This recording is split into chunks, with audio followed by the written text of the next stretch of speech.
to the second half of this busy show. We will hear from Paul Bellini, and we will also have 2 guest poets reading 1 poem each at the very end. So what I would like to say, first of all, talk about my mother. This is the time when I talk about my mother. So I thought it would be relevant today to talk about how my mother, when I told my mother I was homosexual for the first time. Now the whole thing to know is that she was very nice about it. I told her actually when I was 12, I said, Mom, I think I might be homosexual person, because that's what we called them way back then. And she said, oh, you're too young, because I was only 12 years old. She said, you don't know, you're too young, you have to, and that really helped. It was a good thing to say, because, you know, I was scared out of my fucking mind. And so she said, you don't have to worry about that. It's too young and you can't figure it out. That's very good advice.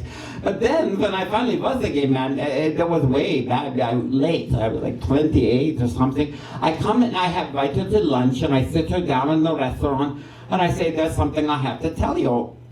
And I told her, and yes, there was a very interesting part of it was there was a waiter at the restaurant who was very beautiful. His name is Mika Barnes. Do you guys know Mika Barnes? Yeah, we know Mika. He's still a singer, wonderful singer, part of the Nylons.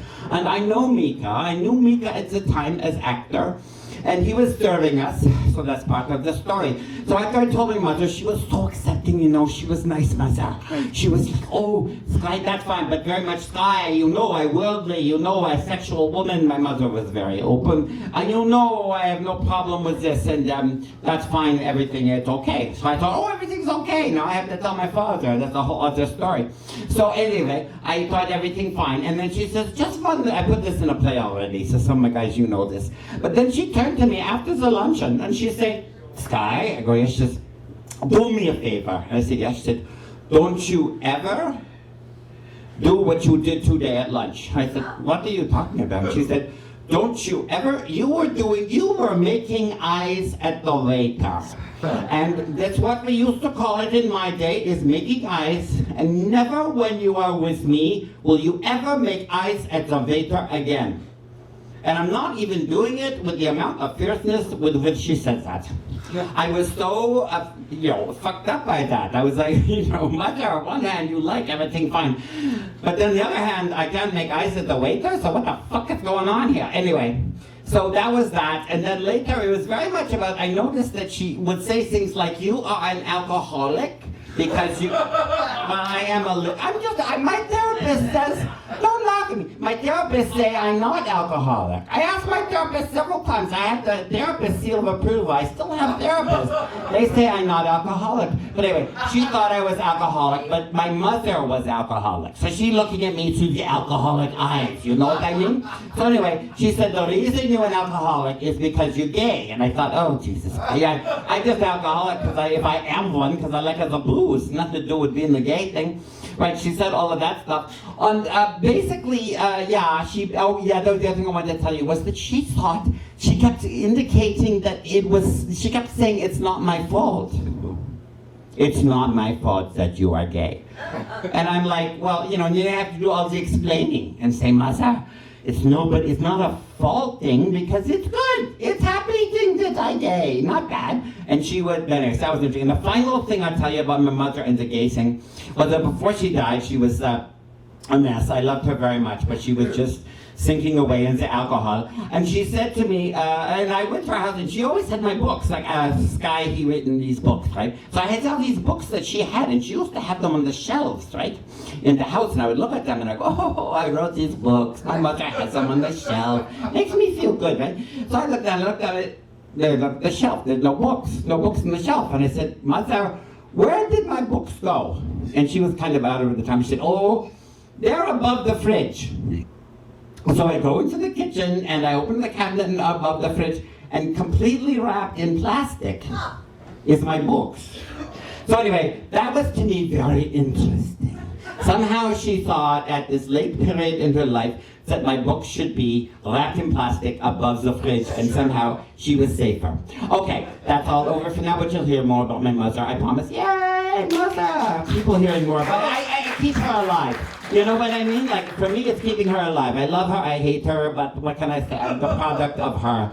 Okay, so now, will you please welcome somebody who is very well known in Toronto and around Canada and perhaps the world, I'm not sure. He will tell you. He will read from his columns that he once wrote. And will you please welcome, and then I will talk to him, Paul Bellini. He's making his way up here and I will get out of the way. Thank you, Spizzy. You're welcome. Spizzy, Yeah. what part of Europe do you hail from? I have to go through this constantly. I'm somewhere between Bavaria and Bohemia. Ah, But I noticed lately that in the Greek part of town that perhaps there is some Greek in there. I think I'm a little bit Mediterranean. A Greek slipped in. all beautiful. Okay, so tonight I thought I would read, I haven't done this in a long time. I would read from my book, The Fab Column. So I was a columnist for Fab Magazine between 2002 and 2012. And I was lucky I got to interview a lot of celebrities while I was there. And I'm going to read for you tonight my favorite celebrity interview with the one and only, the late, great Elaine Stritch. So, what? No applause of recognition for Elaine Stritch? Let me tell you, she was not an easy interview. In fact, the title of the piece is What Rhymes with Stritch?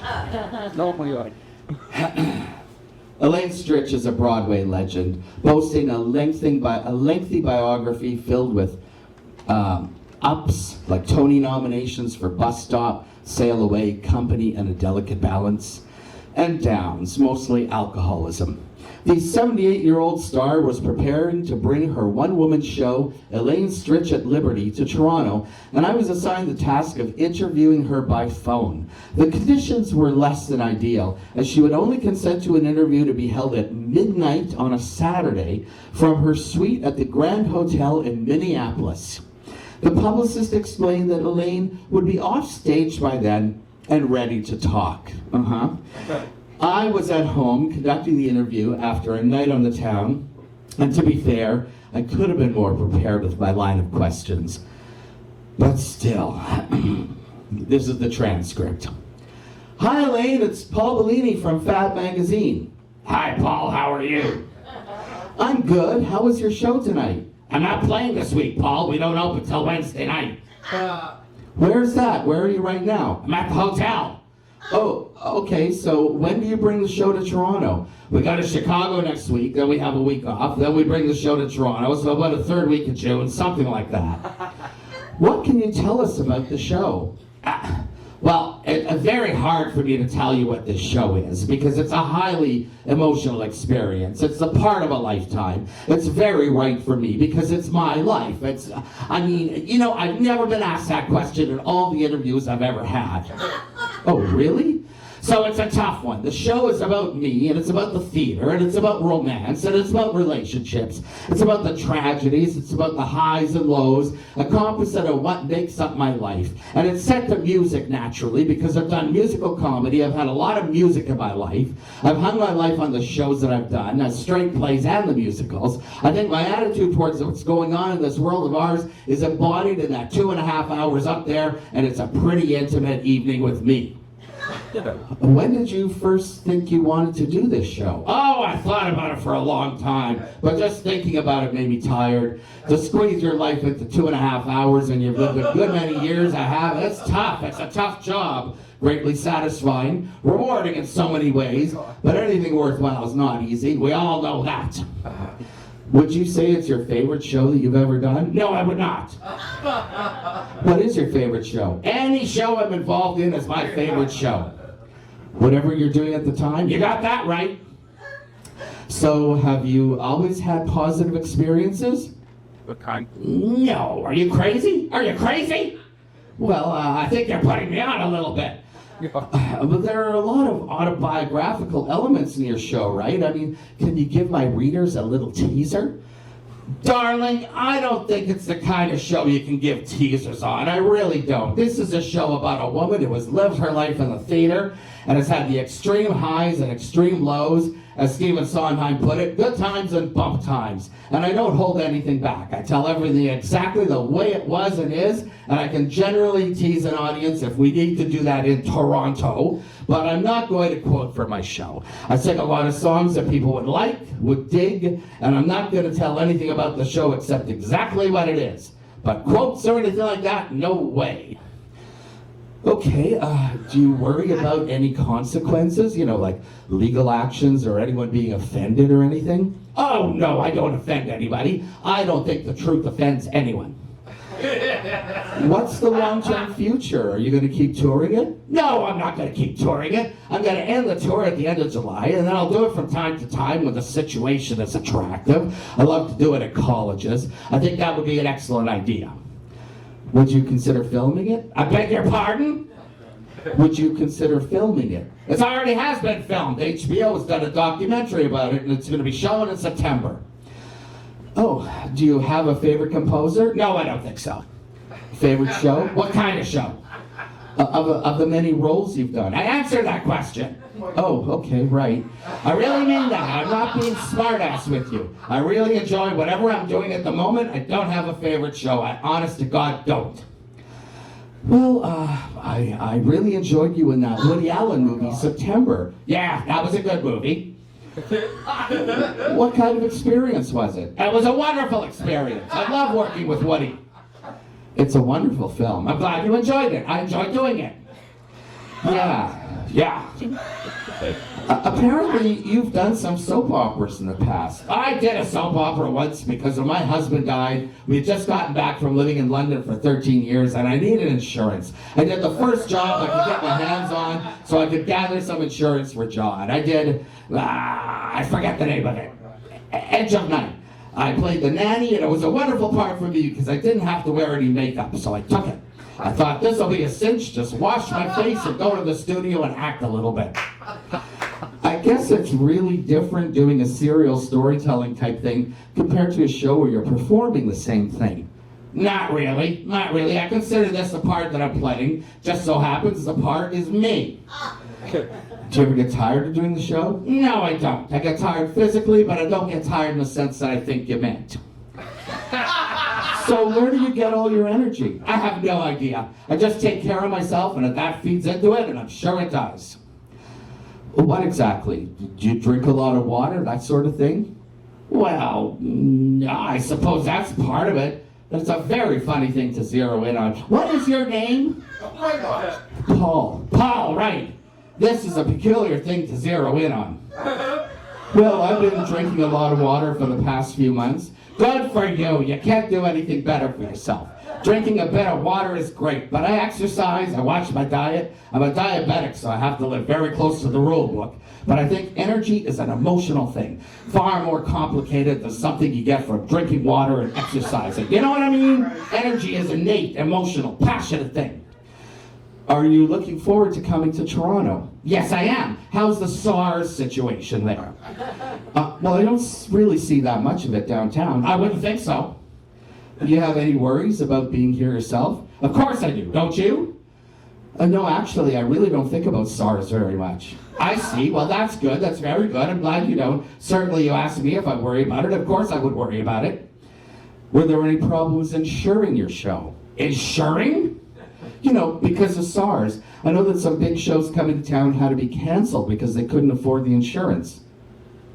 What shows were canceled? Well, Brian Wilson of the Beach Boys. Oh, well, I'm sorry. I'm not up on that. I don't know anything about that. Anyway, what do you write for again? Fab. It's a gay magazine. What is it again? Fab. F-A-B? Yes. Oh, Fab. Yeah, I've heard of it. It's a good magazine. Yeah, we do a lot of general interest stories. Yeah, right. And obviously, a lot of gay men would like to come to your show. Well, I hope so. But what do you mean, specifically? Well, that it would be of interest to them because it's musical theater, Broadway with biographical elements and the legend you bring with it. Well, for the same reason a straight man would like to come and see it. I don't see why there's a big emphasis on gay men. Right. Unless you mean the gay community is interested in musical comedy. I think that's what I meant. Probably a little more so, huh? I would think they'd be more familiar with the songs. Yes, that's right. Mm-hmm, yeah. Well, I can't think of anything else. Yes, well, it's nice to talk to you, Paul. And I hope you come and see the show and come back and say hello afterwards in Toronto. Thanks, Elaine. I look forward to it. Bye. Okay, Paul, thanks for calling. Click.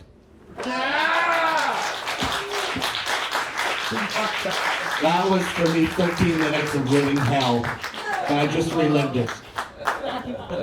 So listen, I wanted to start out by making sure that everybody knows that you are from very associated, that's like understatement, with the not Second City, with the Kids in the Hall. That's right. And you're famous around here at any rate for being the man in the towel. Do you guys remember? Some of you remember the man in the towel. So what I'm interested in, you would just appear on the show in a towel now and then. Yeah. And how did that come about?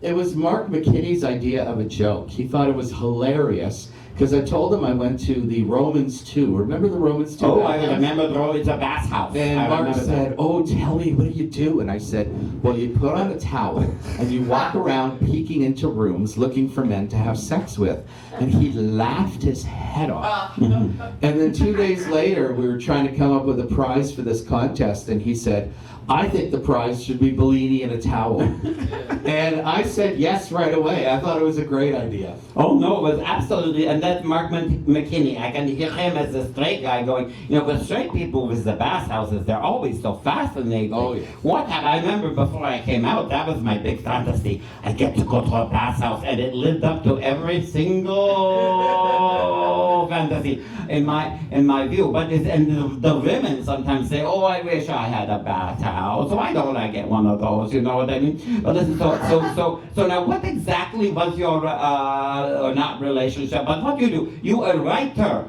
for them, were you not? Well, I went to university with Scott Thompson. Right. So Scott and I had already been working on a bunch of stuff together. We were at a student newspaper. We'd done some plays together. We made some short films, and we started a rock band called Mouth Congress. And then a few months later, he said, I just joined this comedy troupe. It's really cool. You've got to come and see our show. And I did. This was January 1985. And I went to the Rivoli. I saw the Kids in the Hall for the first time, and I thought, I'm seeing my future. Wow. And it kind of turned out that way. And the rest is kind of the history. But you did write stuff for the show, right? Yeah, mostly I wrote with Scott, but I ended up writing like with all of them. But obviously Scott and I were the gay guys, so we did the Buddy Cole stuff, the Steps, Francesca Fiore, all the gay characters basically came from us. Absolutely, and I should mention, since you mentioned the Mouse Congress, you're doing a concert with the Mouse Congress is back. Tomorrow night. Yeah, and you're doing a concert tomorrow night. It's the time for you to come just before your concert. Yes. And I don't know, I'm going and I'm scared. Like I see you with your costumes and I hear and I don't know what to think. Are you punk band? We call ourselves punk because we can't really sing. We just sort of scream a lot. But our musicians are actually very good. Like we do a country song, we do a couple of ballads, we do a disco number. So we do try hard to be musically diverse. It sounds fantastic. I can't wait to see it. Now tell me this. Now, I want to know, we talk about the comedy, we talk about the Kids in the Hall, and what I want to know is, this is big heavy question, but I cleared it out with you. Big heavy question number one. Can we do the comedy anymore? I know we are doing it here, but my question is how do we do comedy when you can't say the bad things? Like to me, the comedy is very much about saying the bad things. Now, I'm not saying that it should, I know it makes me sound like I think it's okay to be horrible about people, but the thing is that that's sometimes very funny, so I'm not quite sure. Well, when I started 35, 40 years ago, audiences were all white, straight people. And that's not the case anymore. No. And I think that the comedy has to reflect everybody in the room. Absolutely. So you kind of can't do like anything vaguely racist without insulting somebody in the audience. Right. Why would you do that? You're just going to bomb. So you kind of have to work around it. Your goal is always to make everybody laugh. obvious. Obviously. But I mean, like, okay, here's someone I think of all the time, and I watched him recently. Now, what's his name? You have to fill me in, because I have this very old brain, and names, especially Hollywood names, they go right at. So what's the name of that guy who always used to go on Johnny Carson, and he used to trash all the different nationalities? He was Jewish, old Jewish comic. Don Rickles. Thank you. Don Rickles, he go on. Now you go back, you listen to Don Rickles. Now it's fascinating because he goes on about black people and Greek people and and then of course he's Jewish person, right? So then he gets to the Jewish people, and the Jewish people get it really bad. But I mean, you know what I mean? Like, he seemed to be able to set up this atmosphere where he talks about different cultures, which is different in my view, call me bad person, than races, but he would talk about the different cultures, and he would say, oh, well, you know, he talk whatever, he'd make the cliches, but also about his own self. Well, I think cultural stereotyping is still funny. I mean, Russell Peters does it still. So you can make that work. What you don't want to do is insult your audience. You want them to always recognize themselves in the material. And comedy, I always tell all my students that teach comedy writing, comedy is about losers, right? And we identify with losers because it kind of exonerates us. It makes us feel better when we hear other people We all are losers in our own brains somewhere. And that's what creates laughter, basically. Absolutely, yeah. Sure, I get that completely. Yeah, so you just want to make sure everybody in the room feels the same way. Now, the other thing I wanted to ask you about was, I wanted to ask you about the gay men.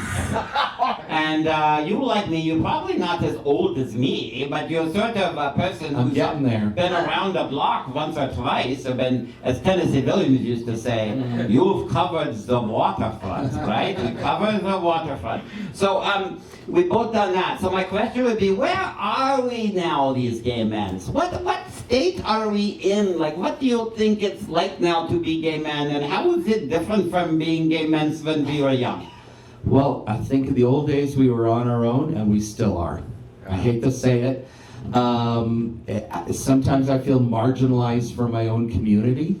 I mean, don't you? Oh, absolutely do I feel that way. I think that I am, and you'll just talk about me just for one moment. I mean, we're still rebels. We're still rebels. But I often feel myself, as I am writer, I feel like the Mordecai, I'm not comparing myself to Mordecai Richter as a writer, but I feel like I have the same position in my community because he dared to be critical of the Jewish people, and he was a Jewish person. And so Jewish people got really mad because it's like, oh, Jewish people are nice.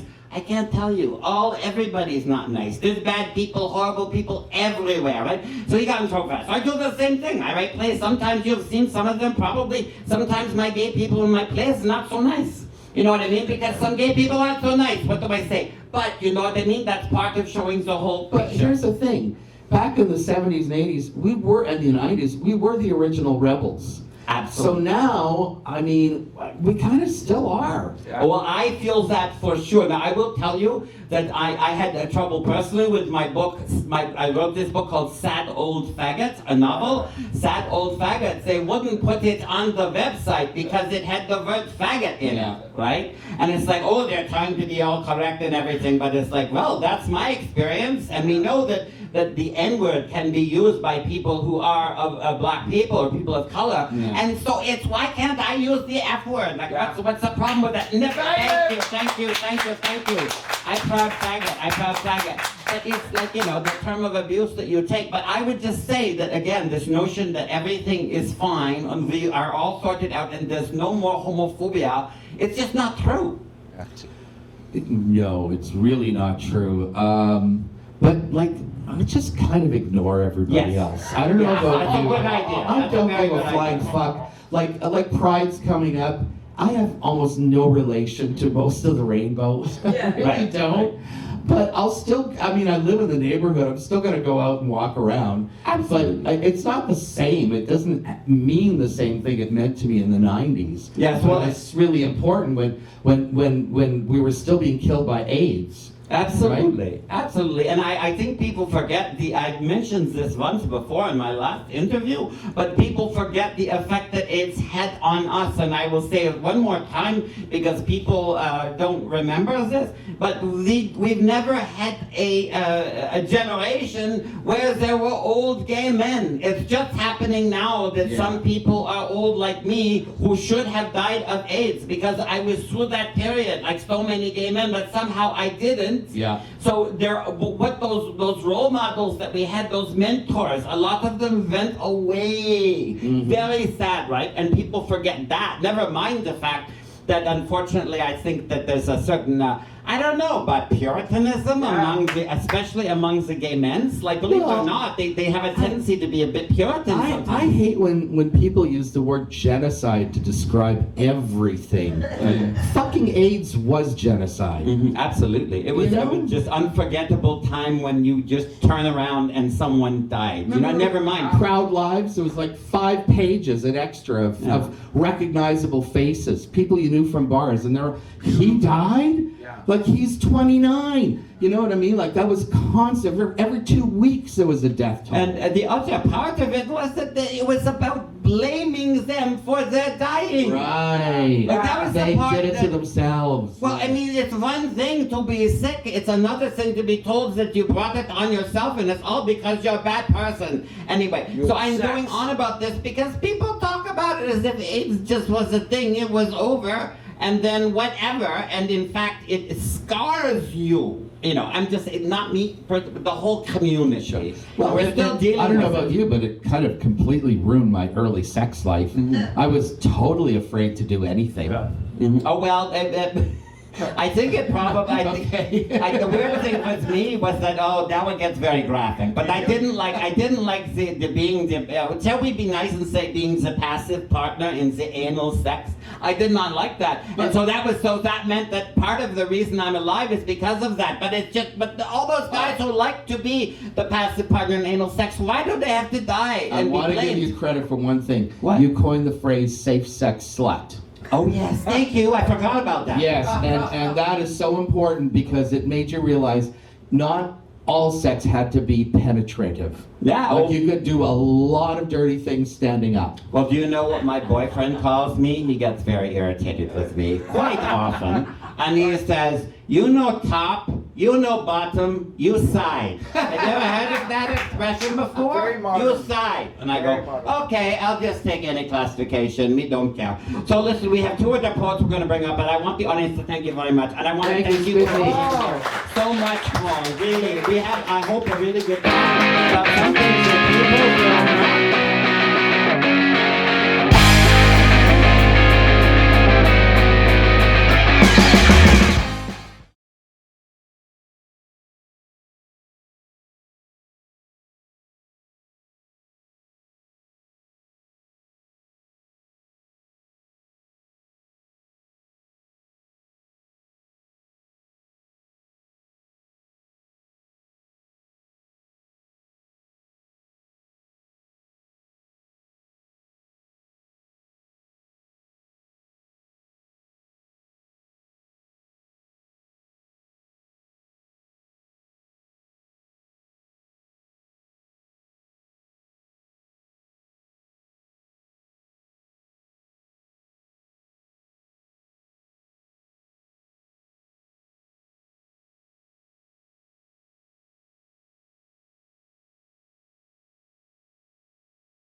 so much these days. And this is Helen Posno. Now, I will have you clap for her, but I just want to say that Helen Posno is a woman who I've known for thousands of years, and she is a wonderful poetess. And Helen is going to read you a beautiful poem that she showed to me, and I wanted her to read it. And I was in a play that Helen wrote. It wasn't really a play. It was, well, it was a play. It was like a play, but it was written as a poem, and then we turned it into a play. And I played a crazy man, woman, being, creature, many, many years ago when we were both so very young. So I will hand over. You will stand there, I think. I will. Burning up. Burning, I am burning up, the man said as he passed me, though he spoke to no one. Skinny with intensity and old pain. Cold and shivering, the freezing wind makes even babies feel the aging in their skin, and they cry terrified, for they have not yet seen the reasons for their fear. And even still, they never were as lonely as the man who passed through his own crowd. While I stood at the edge just hearing burning, I am burning up. And I stand back to watch the ashes fall. Yeah. Thank you. Thank you very much. Yes. So here's someone who is always a surprise and is always going to take us a place that we've never been before. Will you please clap for Mr. Troy York? Here he comes. Here we go. Source. Now that the final hour is here, I crumble and quake, shaking down trees off dusty shelves, buried in an avalanche of moments. I can't even open these books anymore. Birds have fled in a wash of panic. I am frozen here before my junk pile of history, moshed in a pit of disarray all around me. I wish I were clean of me, back to a seed just dipping its toe into earth. But here I wilt and wane unexpectedly, a frivolous flower plunging headlong into a mess of limbs it dropped for the scorch of more sunlight, a former glory dissolving in misery, a cannibal of karma devouring fate. Now that the final hour is here, what finally devours this poisonous waste that seeps along beside me back into the bosom from whence I had sprung unexpectedly. Thank you.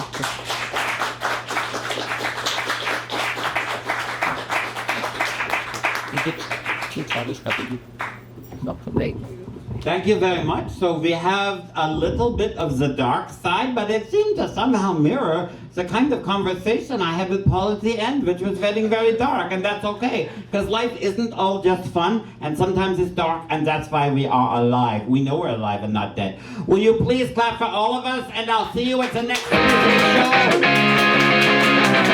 show.